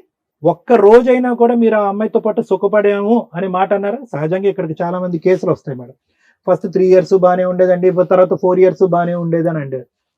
ఇదేంటి మ్యారేజ్ మోటార్ సైకిల్ మీద వెళ్ళి పెళ్లి చూపులు చూసి వచ్చి పెళ్లి చేసుకున్న మీరు ఆ తర్వాత ఒక్కరోజు కూడా సుఖపడలేదని అంటాం ఏంటి? మీ ఎస్టిమేట్ తప్ప, లేదా ఆ అమ్మాయి మొత్తం ముసుగు కప్పుకుని వచ్చి మీ ఎదురుగుంట కూర్చుందా? ఒకప్పుడు ముసుగు కప్పుకుని కూర్చుని మోసం చేసే వ్యక్తిత్వం ఉండేటటువంటి వ్యక్తితో 16 సంవత్సరాలు 12 సంవత్సరాలు ఎందుకు కాపురం చేశారు? 2 పిల్లల్ని ఎందుకు అన్నారు? ఊరేసుకునే పరిస్థితి వరకు ఎందుకు వచ్చింది? ఎక్కడో సాగరం పచ్చు కదా, గుడ్ బై చెప్పొచ్చు కదా, బై బై చెప్పొచ్చు కదా. ఇప్పుడు ఉన్న సిచ్యువేషన్ ఏంటంటే వెళ్ళిపోయింది ఆవిడ. ఇప్పుడు ఈ స్టోరీ ఎప్పుడో క్లోజ్ అయిపోయింది. ఇక్కడ మొత్తం హైలైట్ ఏదైనా సెన్సేషన్ ఉంది అంటే కనుక ఈ స్టోరీలో ఆ పిల్లల్ని మీ ఇద్దరి దగ్గర పెట్టుకోకుండా ఒక హాస్టల్లో చదివించడం అనేది నేను ఆనందపడేటటువంటి అంశం. ఏదో 2-3 వీడియో రికార్డింగ్లు చూపెట్టారు మీరు. ఆ అమ్మాయి తీయాలంటే 10 రికార్డింగ్లు తీయచ్చు. దాన్ని బట్టి మనం ముందుకు వెళ్ళేటటువంటి అవకాశం లేదు, అవసరం లేదు. ఆ అమ్మాయి ఇలా కర్ర పట్టుకుని ఇలా వస్తుంటే పిల్లలు కొట్టేటటువంటి అంశాన్ని వీడియో రికార్డింగ్ తీశారు మీరు. ఆ అమ్మాయి ఇలా చేతితో కొట్టేస్తుంది. అలాంటివి ఆ అమ్మాయి కూడా రికార్డ్ చేయాలంటే ఒక 10-12 రికార్డ్ చేయొచ్చు. ఆధారం ఉంటే ఒకటి, దొరికితే దొంగ, దొరకపోతే దొర. అలా వద్దు, అవి మనం మాట్లాడుకోవద్దు. ఈరోజు మీరు ఇక్కడ వచ్చి కూర్చున్నారు, పిల్లల్ని ఒక హాస్టల్లో చదివిస్తున్నారు. ఏం చేయగలం ఇక్కడ? ఈ సిచ్యువేషన్లో ఎవరు మాత్రం ఎటువంటి సొల్యూషన్ చూపెట్టగలరు? మీరు వచ్చి సింపుల్గా ఇక్కడ కూర్చోబెట్టి చెప్తున్నారు ఏంటంటే, ఏమంటే ఆ పిల్లల మటుకు పిల్లలు ఉన్నారు, ఆ పిల్లల పోషణ అయితే నేను చూసుకుంటాను, తల్లిగా ఆవిడకి అర్హత లేదు కాబట్టి పిల్లల్ని నా దగ్గర పెట్టుకుంటానంటే, ఆవిడ కర్కటత్వం అనేటటువంటిది, కఠినత్వం అనేది మనకు ఆల్రెడీ కనిపిస్తూనే ఉంది. పిల్లల్ని వదిలేసి ఇక్కడ ఉంచడం అనేది. ఎందుకంటే ఆ పిల్లలే నువ్వు మా తల్లి కాదు, నువ్వు మా తల్లి కాదు, గుడ్ బై అంటున్నారు కాబట్టి. ఏం కావాలి మీకు ఇక్కడ? ఈ సమస్యకి పరిష్కారం ఏమని చెప్తాం? ఒకటే అంశం గుర్తుపెట్టుకోండి, మీరు సంపాదించేది 5,000 10,000 వాళ్ళేం మీ మెడ పట్టుకుని ఏమి అడగట్లే. మీ జోలికి మేము రావు, మా జోలికి మీరు రావద్దు అంటే కనుక ఈవిడ పోషణార్థం ఆవిడ ఏదో ఒకటి ఇవ్వండి అని అంటున్నారు. ఆవిడ రాక్షసి అయినా, భయంకరమైనటువంటి మనిషి అయినా, ఆవిడ పోషణకి మీరు ఏమిస్తారు అనేటటువంటిది ఒక్కటి ఆలోచించుకుంటే ఇదంతా ఇష్యూ ఈజీగా సెటిల్ అయిపోతుంది. అలా కాకుండా ఒక 2,000 3,000 మెయింటెనెన్స్ ఇచ్చే కాడకి మీరు ఇవ్వకుండా దీన్ని నాంచి 10 మంది పెద్దల మనుషులకి ఈ స్టోరీ చెప్పుకుంటూ ప్రతి చోటగా ఆ పిల్లల్ని హాస్టల్ని తీసుకొచ్చి వాళ్ళని పాక్షికంగా కానీ పరోక్షంగా కానీ ఇలాంటి అంశాలకు ఎక్స్పోజ్ చేయటం వల్ల ఆ పిల్లలు ఇద్దరు కూడా మెంటలీ అన్వెల్ అయిపోతారు రానున్న రోజులు. గోటుతో పోయేది గొడ్ల వరకు తెచ్చుకోకండి. వాళ్ళు మీ జోలికి రావట్లేదు, మీరు వాళ్ళ జోలికి వెళ్ళట్లేదు. పిల్లల్ని ఈడ్చుకుని వెళ్తాను, నా తల్లిగా నాకే ఆ పిల్లల మీద హక్కు ఉంది అనేటటువంటి మాట రావట్లేదు. పిల్లలు మీ చెంతనే ఉన్నారు, మీ పాటే పాడుతున్నారు, మీతోనే ఉంటాను అంటున్నారు. దీనికి మించినటువంటి అదృష్టం ఏమీ లేదు. వాళ్ళు మీ జోలికి రాకూడదంటే ఆవిడ పోషణ నిమిత్తం ఎంతో కొంత డబ్బులు అడుగుతుంది. పట్టుదలకు పోవద్దు. ఈ కథ 10 మంది దగ్గర చెప్పుకున్నంత మాత్రాన నువ్వే పిచ్చాడురా రమేష్ వెళ్ళి ట్రీట్మెంట్ తీసుకో అనేటటువంటి మాట పదే మీకు వినిపిస్తుంది తప్ప ఇంకొకటి వినిపించదు. నాకేమనిపిస్తుంది అంటే, నిజంగా ఆ ఉరి వేసుకోక ముందు కూడా మీరు ఒక డిప్రెషన్లో ఉన్నారు, వేసుకున్న తర్వాత ఇంకా డిప్రెషన్లోకి వెళ్ళిపోయారు. దానికి ఆవిడ కారణమా ఎవరు కారణం అనేది అది మీ మనస్సాక్షికి, మీ అంతరాత్మకు నేను వదిలేస్తున్నాను. నేను ఎందుకు ఒక సైకియాట్రిస్ట్కి, ఒక డాక్టర్గా ఎందుకు ఇంత వివరణ ఇస్తున్నానంటే, ఎంత మెయింటెనెన్స్ ఇస్తారు, ఎప్పుడు ఇస్తారు, విడాకులు ఎలా తీసుకోవాలనే సబ్జెక్ట్ నాది కాదు. అదంతా కోర్టు పరంగా లాయర్ మేడం చెప్తారు. నేనేమంటున్నానంటే, వన్ అండ్ ఓన్లీ టార్గెట్ మీకు ఈ జీవితంలో ఏదో అయితే ఉందో, 16 సంవత్సరాలు ఒక ఆడపిల్లని భయంకరమైనటువంటి టార్చర్కి, చూడకూడనటువంటి సన్నివేశాలకి, సిచ్యువేషన్కి ఎక్స్పోజ్ చేశారు. మీరు ఉరితాడు తెచ్చుకుని ఫ్రెండ్ ఇంటికి వెళ్ళి ఉరేసుకున్నారు, వాళ్ళు చేసుకోలేకపోతున్నారు, అంతే తేడా. వాళ్ళు ఈ నరకాన్ని జీవితాంతం స్మరించుకోకుండా ఉండాలి అంటే కనుక ఒక తండ్రి మానసికంగా ఒక స్థైర్యం, ధైర్యం, ధైర్యం ఉండేటటువంటి తండ్రిగా మీరు మారడం చాలా ఇంపార్టెంట్. మంచైనా చెడైనా, కష్టమైనా నష్టమైనా పిల్లలు మీలోనే చూపెట్టుకుంటున్నారు. మీరు ఇలా డీలా పడిపోయి ఒక దిగ్భ్రాంతితో, ఒక బాధతో, ఎవరు కనిపిస్తే ఎవరో ఒకరు ఆదుకుంటారు, కాపాడుకుంటారని ఎవరికి వాళ్ళు స్టోరీ చెప్తూ ఆ పిల్లలిద్దరిని ఎడం వైపు కుడివైపు సాక్షులుగా పెట్టుకుంటూ వదిలేసేయండి ఈ సబ్జెక్ట్. ఆ అమ్మాయి మీ జుట్టు పట్టుకుని వచ్చి నాకు XYZ కావాలి అని అనట్లేదు. దీనికి మించి 100 రెట్లు గుంతమ కోరికలు కోరుతారు. ఇంతకంటే దారుణమైనటువంటి పరిస్థితుల్లోకి ఒక మగాన్ని ఈడ్చినటువంటి సన్నివేశాలు, సందర్భాలు మా టీం మేము ఇక్కడ చూసాం. ఆ అమ్మాయి కేవలం నా పోషణ గురించి చెప్తుంది, నాకు పోషణ నిమిత్తం ఇంత పడేసే, నీ దారి నువ్వు చూసుకొని నీ పిల్లల జోలికి కూడా రానంటుంది. ఆవిడ బ్రహ్మరాక్షసే అనుకుందాం కాసేపు. బ్రహ్మరాక్షసి కోరుకునేటటువంటి కోరిక ఆవగంజంతా. అది పడేసి మీ జీవితంలో మీరు సుఖపడేటటువంటి మార్గాలు ఎత్తుక్కోండి. మీరు మనోధైర్యాన్ని పెంపొందించుకునే ఆలోచనలో ఉండండి. మీకు ఏదైనా సైకలాజికల్గా ట్రీట్మెంట్ ఇవ్వాలంటే అది ఇవ్వడానికి నేను కూడా రెడీగా ఉన్నాను. మీరు పిచ్చోకిచ్చాను కాదు, మానసిక స్థైర్యం గురించి ఆ పిల్లలతో పాటు మీరు జీవితాంతం ముందుకు ప్రయాణం చేయాలంటే దానికి హెల్ప్ఫుల్గా నేను ట్రీట్మెంట్ ఇస్తాను అంటున్నాను. Thank you sir. ఒక సెకండ్ మేడం, ల్యాండ్ ఆమె ఫస్ట్ ఆమె పేరు మీద చేసిన, ఆమె నాకు వద్దు నువ్వు అంటే ఆస్తి నేను ఆ ప్లాట్ నా పేరు మీద చేసుకుంటా అంటే జడ్చలనే రిజిస్ట్రేషన్ చేసుకున్నా, సరే చేసుకో నాకు నువ్వు వద్దు నీ ఆస్తి వద్దు అన్నది. తర్వాత ఆమె ప్రాపర్టీ కావాలనుకున్నప్పుడు ఈ ప్లాట్ ఇంకసీరి ఆమె కోరినప్పుడు ప్లాట్ రివర్స్ ఆమె పేరు మీద చేసిన మేడం. అది 8 లక్షలు అడిగినందుకు ఇప్పుడు 15 lakhs ప్రాపర్టీ ఉంటుంది, అది నా సొంతం ప్లాట్, అది ఆమెకి ఇచ్చిన. కానీ దాన్ని మీరు ఏ విధంగా, అది ఆమె కోరిక ప్రకారం అది ఒప్పందం అంటే నా దృష్టిలో అలా వాల్యూ సరిపోయిందని నేను అనుకుంటున్నాను. కానీ మళ్ళీ లైఫ్ టైం మెయింటెనెన్స్ అది కూడా సరిపోదు, మాకు లిక్విడ్ మాకు ఇయ్యలే, మా అన్నకు తల్లికి ఇయ్యలే. కాబట్టి మెయింటెనెన్స్ అదనంగా కావాలంటే నీ దగ్గర ఎంత అడిగినా అంత ఇస్తావు, నువ్వు ప్రాణం చివరి రక్తం పట్టు కూడా మేము దావుతాం అనేది వాళ్ళ కాన్సెప్ట్ అనేది నాకు అర్థమైంది మేడం. సార్ అంతసేపు మీకోసం మాట్లాడారు సార్, మీరు మీకేం కావాలో అడుగుతున్నారు నన్ను. విపరీతమైన వ్యక్తిగత స్వేచ్ఛ, విపరీతమైన మోసాలు, విపరీతమైన అబద్ధాలు, విపరీతమైన క్రైమ్, విపరీతమైన సైకలాజికల్ ప్రాబ్లమ్స్. ఎటెళ్ళిపోతుంది సొసైటీ? ఎవరు కంట్రోల్ చేయాలి వీళ్ళని? సోషల్ మీడియాలో మీరు చూస్తున్నారు ఎన్ని చీటింగ్స్ జరుగుతున్నాయో, ఎంత అడ్డంగా మోసం చేసేస్తున్నారు. సైబర్ క్రైమ్ మీరు చూస్తున్నారు ఏ రకంగా మోసాలు జరుగుతున్నాయో. పరిచయాలు పెట్టుకొని అమ్మాయిలను అబ్బాయిలు వాడుకోవడం, అబ్బాయిల్ని అమ్మాయిలు వాడుకోవడం, బ్లాక్మెయిల్ చేయడం అనేది ఈజీగా నడుస్తుంది. రెండు వైపులా ఎవ్వరు తగ్గట్ల. ఫ్యామిలీ మ్యాటర్స్లో ఇంకొంచెం స్టెప్ ముందుకెళ్లారు. మేము ఇప్పటిదాకా కాపాడుతున్నది కుటుంబ వ్యవస్థని, సర్వనాశనం అయిపోయింది. ఎవరు దీన్ని ఎలా చేశారు అనేది ఒక క్వశ్చన్ మార్క్గా స్టార్ట్ అవుతుంది. కుటుంబ వ్యవస్థలో ఇప్పటిదాకా కనీసం కొంత మాట్లాడగలిగేది తల్లులు పిల్లల్ని బాగా చూస్తారు. నేను రిపీటెడ్గా ఒక డైలాగ్ అంట, అమ్మ ఉంటే 100 మంది ఉన్నట్టు అని. అమ్మ ఉంటుందా లేదా, అమ్మ ఉంటే భయమా అనే స్టేజ్లో ఈ మధ్య కొన్ని ఎపిసోడ్స్ నడుస్తున్నాయి. అమ్మ వదిలేయడం ఏంటండి, అమ్మ మీద కేసులు వేసుకోవడం ఏంటి, అమ్మ కేసులు వేయడం ఏంటి, అమ్మ పిల్లల్ని చంపేయడం ఏంటి? పర్సంటేజ్లు ఇలా పెరుగుతున్నాయి. మనం మాట్లాడుకుంటానే ఉన్నాం, పర్సంటేజ్లు విపరీతంగా పెరుగుతున్నాయి. అక్రమ సంబంధాల వల్ల అమ్మలు పిల్లల్ని చంపేస్తున్నారు, ఆ అక్రమ సంబంధం ఉన్న వ్యక్తులు వచ్చి పిల్లల్ని చంపేస్తున్నారు, వీళ్ళిద్దరూ కలిపి భర్తలను చంపేస్తున్నారు, లేదా భర్తలు భార్యలను చంపేస్తున్నారు. మా వంతు ప్రయత్నం మేము చేస్తున్నాం సుమన్ టీవీ కార్యక్రమం ద్వారా కుటుంబ వ్యవస్థని కాపాడడానికి. ఒకవేళ సొసైటీ చెయ్యి దాటిపోయి మా దాకా వచ్చినప్పుడు మేము కాపాడాలని అనుకున్నాక మా చెయ్యి దాటిపోయి అవతలకి వెళ్తే కాపాడాల్సింది law and order. Law and order change అవ్వకపోతే మనకి ఇండియన్ వ్యవస్థకి కుటుంబ వ్యవస్థ అని ఓ రెస్పెక్ట్ ఉందో చూసారా, తుడిచి పెట్టుకుపోద్ది. ఈ రోజున రిలేషన్స్కి ఒక భార్య, భర్త, అత్త, కోడలు, మరుదులు, మా బావలు, ఆడబడుచులు ఇట్లాంటివి దొబ్బి అవతల పోయినాయి. అసలు అవి చెప్పుకోవడానికి కొన్ని రోజులు రికార్డు బుక్కుల్లో ఎత్తుక్కోవాలో ఏంటో. కొత్త కొత్త రిలేషన్స్, డేకి ఒక రిలేషన్ వస్తుంది. అంకుల్స్తో ఒక రిలేషను, ఫ్రెండ్స్ ఒక రిలేషను, సమ్మర్కి ఒక రిలేషను, వింటర్కి ఒక రిలేషను. ఏం జనరేషన్స్ ఇవి? చెయ్యి దాటిపోతుంది గవర్నమెంట్ మీరు చూసుకోకపోతే. రేపటి రోజున మీరు ఏ ప్రజల కోసం ఈ పథకాలు తీసుకొస్తున్నారో, ఏ ప్రజల కోసం ఈ సాఫ్ట్వేర్లు, ఏఐలు తీసుకొస్తున్నారో ఆ ప్రజలే రేపటి రోజున యంత్రాలుగా మారి ఎందుకు పనికి రాకుండా అయిపోతారు. పొలిటికల్గా గవర్నమెంట్ కొంత చేంజ్ అయ్యి ప్రజల కోసం నిజంగా మీరు ఆలోచించాల్సి వస్తే, ప్రజల కష్టార్జితానికి, ప్రజల కుటుంబ వ్యవస్థకి, రిలేషన్స్కి ఇంపార్టెన్స్ ఇచ్చేలాగా కొంత చూస్తే మన సాంప్రదాయాల్లో చాలా మంచి విషయాలు ఉన్నాయి. వ్యవసాయం కానీ, టెక్నాలజీ కానీ, పనులు చేసేవి కానీ, ఇవన్నీ ఆఫ్టర్ ఆల్ అయిపోయి మనుషులు టెంపరీ ఆలోచనలు, టెంపరీ ఆనందాలకి ముందుగా వెళ్ళిపోతూ సైకలాజికల్ ప్రాబ్లమ్స్ తోటి సూసైడ్లు చేసుకుంటున్న బ్యాచ్ విపరీతంగా పెరుగుతున్నారు. ఈ ప్రాబ్లమ్స్లో ఈ రోజున సఫర్ అవుతున్న వ్యక్తి ఒక తండ్రి అయినా, ఒక భర్త అయినా, భార్య కూడా ఉందేమో అని నా డౌట్. రేపటి రోజున ఆ పిల్లలు కూడా యాడ్ అవుతారేమో అని నా డౌట్. ఎందుకంటే ఇది వీళ్ళ కుటుంబం, మాకు సంబంధం లేదు. కానీ వీళ్ళంతా మన సొసైటీలోనే ఉన్నారు. వీళ్ళ గురించి మనం పట్టించుకోవాలి.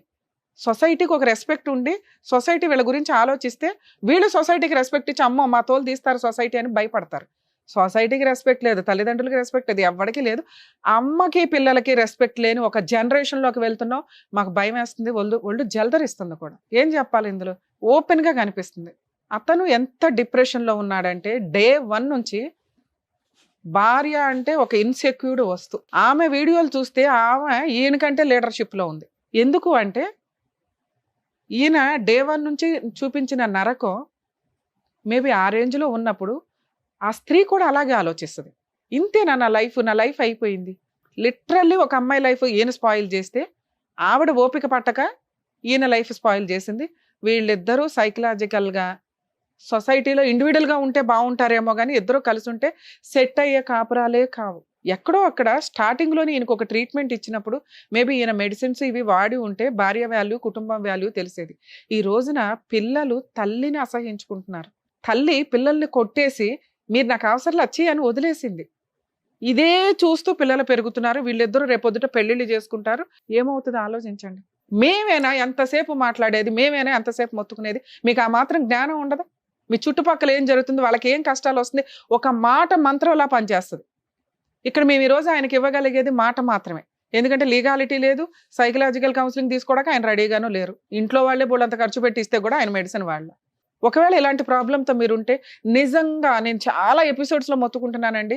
జ్వరం వస్తే ఎలా వెళ్తారో, డిప్రెషన్ వచ్చింది మీ ఫ్రెండ్కి తీసుకెళ్ళండి, మీ భార్యకి తీసుకెళ్ళండి, మీ బ్రదర్కి తీసుకెళ్ళండి, మీ సిస్టర్కి తీసుకెళ్ళండి, మీకు నచ్చిన హాస్పిటల్స్కి తీసుకెళ్ళండి. మీ సరౌండింగ్స్లో ఉన్నాయి. వాళ్ళు మెడిసిన్ ఇచ్చారంటే నిద్రపోవడానికి ఇస్తారు. నాకున్న చిన్న నాలెడ్జ్ ప్రకారం మెడికల్గా నిద్రపోయారు అంటే 90% ప్రాబ్లమ్స్ క్లియర్ అవుతాయి. అమ్మో విపరీతంగా నిద్రపోతారండి. అరే అలా నిద్రపోకే ఆలోచన విధానాలు తేడాగా వస్తాయి. గట్టిగా 3 months హ్యాపీగా నిద్రపోయినాక మళ్ళీ మీకు మీరు క్యూర్ అయినాక అప్పుడు ఆలోచించండి ఏది మంచి ఏది చెడు అని. ప్లీజ్ సార్, మీ విషయంలో లీగాలిటీలో మీ ఆవిడకు ఉండే హక్కులు ఏంటో తెలుసుకుందాం ఫస్ట్. మీరు ఎంత అమాయకంగా ఉన్నారు అంటే మీకున్న ప్రాబ్లమ్ని నేను అమాయకత్వాన్ని మాట్లాడతాను. ప్రాబ్లం అది ఇందాక చెప్పేసాను ఏంటి అని. సార్ కూడా క్లియర్గా చెప్పారు. అయితే అలా చెప్తే బాగుండదు కాబట్టి అమాయకత్వం అనే అందం. మీ అమాయకత్వం ఏ రేంజ్లో ఉందో మీకు 0 marks పడితే మీ వైఫ్కి -, మార్కులు పడుతున్నాయి. ఎందుకంటే మీరు ఫ్యామిలీని రోడ్డు మీదకి తీసుకొచ్చేసారు. అందులో 2 పిల్లలు మీ వైపు ఉండడం వల్ల మీరు కనీసం 0 దగ్గర ఉన్నారు. లీగల్గా మీరు పర్ఫెక్ట్గా ఉన్నట్టు లెక్క. పిల్లలు మీ దగ్గర ఉన్నంత వరకు మీరు ఆ చైర్ మీద కాలు మీద కాలేసుకుని కూర్చోవచ్చు సార్. నేను చెప్పేది వింటున్నారా? పిల్లలు మీ దగ్గర ఉన్నంత వరకు మీ వైఫ్ మీ మీద ఏ కేసులు వేసినా నిలబడం. ఉఫ్ అని ఊది అవతల ఎదురు కానీ. అందులోనూ 5 years నుంచి పిల్లలు మీ దగ్గరే ఉన్నారు. ఇప్పుడు పిల్లల్ని పిలిచి మాట్లాడితే అమ్మో బాబోయ్ మాకు అమ్మ వద్దండి నాన్నే కావాలంటున్నారు. అక్కడ మీకు మార్క్స్ పడిపోయినాయి. లీగల్గా మార్క్స్ పడిపోయినాయి, మోరల్గా కూడా మార్క్స్ పడిపోయినాయి. మీకు మీ ఆవిడ వద్దు, ఇది కరెక్ట్ కాదు, మీ ఇద్దరిని కలపాలని భూప్రపంచంలో దయచేసి ఎవ్వరు అనుకోకండి. మీకు మీరు రియలైజ్ అయినప్పుడు ఆలోచిద్దాం. పిల్లలకి అవసరంలా మీ ఇద్దరు కలవటం ముఖ్యంగా మీకు అవసరంలా. ఎందుకంటే మీరు ఆవిడ అనే ఆలోచన వస్తుంటేనే ఒక రకంగా ఫీల్ అవుతున్నారు. ఒక రకమైన బాధ, ఒక రకమైన కక్ష, ఒక రకమైన కోపం. వద్దు. మనం వాళ్ళని కదుపుకుంటుంటే వాళ్ళు మన మీదకి వచ్చి గొడవ పడుతున్నారు. మనం కదుపుకోవద్దు. ఇప్పుడు నేను మీ ఆవిడతో ఫోన్ మాట్లాడవచ్చు, కానీ ఆవిడకి -, మార్క్స్ పడినాయి. నేను మాట్లాడగానే అని వెళ్ళిపోయి వాళ్ళ అన్న వచ్చేసి అయ్యి మా చెల్లిని ఇట్లా అంటారా అని గబగబా తీసుకెళ్లి పోలీస్ స్టేషన్లో కూర్చుంటారు. 5 ఏళ్ల నుంచి వాళ్ళు మన మీద ఏ కంప్లైంట్లు ఇవ్వాల, ఏ కేసులు వేయల. వాళ్ళకి తెలియదా మెయింటెనెన్స్ వస్తుందని? తెలుసు. కానీ వాళ్ళకి తెలుసు మేము మా సిస్టర్ని తీసుకొని అక్కడ కూర్చోబెడితే వాళ్ళ లాయర్ అంటే మీ లాయర్ వచ్చి మెడికల్ టెస్ట్కి వేస్తారు. ఓహో మైనస్. అలాగే పిల్లలు మీ దగ్గర ఉన్నారు, +, మార్క్ వేస్తారు. ఓహో మనకి ఏమీ రాదు. ఎందుకు? కొంతకాలం రిలాక్స్ అవుదాం అని వాళ్ళు మేబీ ఉంచుంటారు. లేదా పిల్లలు మీ దగ్గర ఉన్నారు కాబట్టి పోనీలే ఆయన దగ్గర ఉన్నారు, ఆయనకు బాధ్యత తెలుస్తుంది, పిల్లల కోసం ఆయన మారతారేమో అని కూడా వాళ్ళు ఆగుండొచ్చు. కాబట్టి మనం లీగల్గా ఎంటర్ అయిపోయిన ఎత్తి మీదకి తెచ్చుకోవడం కంటే సైలెంట్ ఉండడం బెటర్. ఆవిడ ఇంటి మీదకి వచ్చినప్పుడు ఏదో సామాన్ తీసుకెళ్తుంది. మీ సొంత భార్య, మీ పిల్లలకి ఏ హక్కు ఉందో మీకే హక్కు ఉందో మీ ఆవిడకి కూడా అదే హక్కు ఉంది. మీరేమీ డైవర్స్ వేయలేదు, విడిపోలేదు ఇంకా. కాబట్టి వస్తుంది, తీసుకెళ్తుంది, రానివ్వండి. 3 వాళ్ళే ఫోన్ చేసి థ్రెట్ చేస్తున్నారా, మనం కదుపుకుంటుంటే థ్రెట్ చేస్తున్నారా? మనం కదిపాం. మీ కేసులో మనమే కదిపాం. మా ఇంటికి వచ్చి సామాన్ ఎందుకు తీసుకెళ్తుంది, మీ చెల్లి తోలు తీస్తా అటు అని మీరు ఏదో ఫోన్ చేసి ఉంటారు. అరే మా చెల్లికి హక్కులు ఉంటారా, రమ్మను, మెయింటెనెన్స్ ఇమ్మను, పర్మనెంట్ ఎలిమినీ ఇవ్వమని. మీరు దానికి ఒక ఆన్సర్ చెప్తాను సార్. మనం కదుపుకోవద్దు, సైలెంట్ ఉండండి. మేడం పర్మనెంట్ ఎలిమినీకి నేను ఆల్రెడీ ఒక ప్రాపర్టీ ఇచ్చేసాను, నేను ఇంకా ఎందుకు ఇవ్వాలి? ఇవ్వద్దు. ఇవ్వమని ఏ కోర్టు చెప్పదు. అర్థమవుతుంది? పర్మనెంట్ ఎలిమినీ ఎప్పుడు ఇస్తాము అంటే ఫుల్ అండ్ ఫైనల్ సెటిల్మెంట్ చేసుకొని మ్యూచువల్ డైవర్స్ తీసుకునేటప్పుడు. ఓకే. ఈ కేసుల చుట్టూ తిరిగే కంటే ఒకవేళ ఆ అమ్మాయికి ఆల్రెడీ ఒక స్వీట్ బాక్స్ ఇచ్చేశారు, ఆ స్వీట్ బాక్స్ మీదే, అది కోర్టుకు కూడా తెలుసు. నెక్స్ట్ పిల్లల బాధ్యత మీరు తీసుకున్నారు, కోర్టు ప్రకారం ఆ అమ్మాయికి ఏమీ రావు. ఇవన్నీ ఎప్పుడు తెలుస్తాయి? ఈ కేసులు వేసినప్పుడు మీరు గెలుస్తారు, మీ లాయర్ ఛాలెంజ్ చేస్తారు, ఏమీ ఇవ్వద్దమ్మా అంటారు. 3 years ఫైటింగ్. మనం ఫిట్గా లేం కదా 3 years ఫైట్ చేయడానికి. అర్థమవుతుందా? అన్నీ మీరు గెలవటం కంటే ఆ రోజున వాళ్ళు కేసు వేసిన రోజున ₹1 ఇవ్వాల్సి వస్తే ఒక స్వీట్ బాక్స్ ఆల్రెడీ ఇచ్చారు, ఇంకో స్వీట్ తీసుకెళ్ళి ఇచ్చేసి పేడా వదిలించుకోండి. ఎందుకంటే ఆ అమ్మాయి అంటూ మీ లైఫ్లో లేకపోతే మీరు పర్ఫెక్ట్ జమ్. మీ అవసరం పిల్లలకు ఉంది, మీకు ఫిజికల్ నీడ్స్ అవసరం లేదు, ఒక ఉమెన్ అవసరం లేదు, వంట అవసరం లేదు, మీరే చేసుకుంటున్నారు, మీరే పిల్లల్ని చూసుకుంటున్నారు, పిల్లల హాలిడేస్కి మీ దగ్గరికే వస్తున్నారు. ఓకే, మీరు కదుపుకోకండి. వాళ్ళు లీగల్గా వెళ్ళిన రోజున ఓన్లీ ఆల్రెడీ స్వీట్ బాక్స్ ఇచ్చాను, పోని నా పిల్లల తల్లి ఒక స్వీట్ ఇద్దామని అనుకుంటే అనుకోండి. మనం కదుపుకొని ఇప్పుడు మీకు ఇట్లా కాదండి, మీకు స్వీటే ఇస్తాడు, ఏమి ఇవ్వడో అటు అని అనొద్దు. ఈ టైంలో మీకు లీగాలిటీ అవసరమే లేదు. వాళ్ళు వెళ్ళిన రోజు ఆలోచిద్దాం. ఒకవేళ అలాంటి ఒక టెన్షన్ వస్తే నియర్ బై అడ్వకేట్ని ఎవరైనా కాంటాక్ట్ అవ్వండి, వాళ్ళతో మా వాళ్ళతో మాట్లాడించినా నేను అందుబాటులో ఉంటాను. ఆ రోజు చూసుకుందాం. ఇప్పుడు కదుపుకోవద్దు, ఇప్పుడు ప్రశాంతంగా ఉండండి. Thank you. Thank you. Okay madam. Thank you. పిల్లల్ని జాగ్రత్తగా చూసుకోండి సార్. సరే madam. Thank you so much sir. Thank you so much madam. Thank you. మరో కథతో మళ్ళీ కలుద్దాం.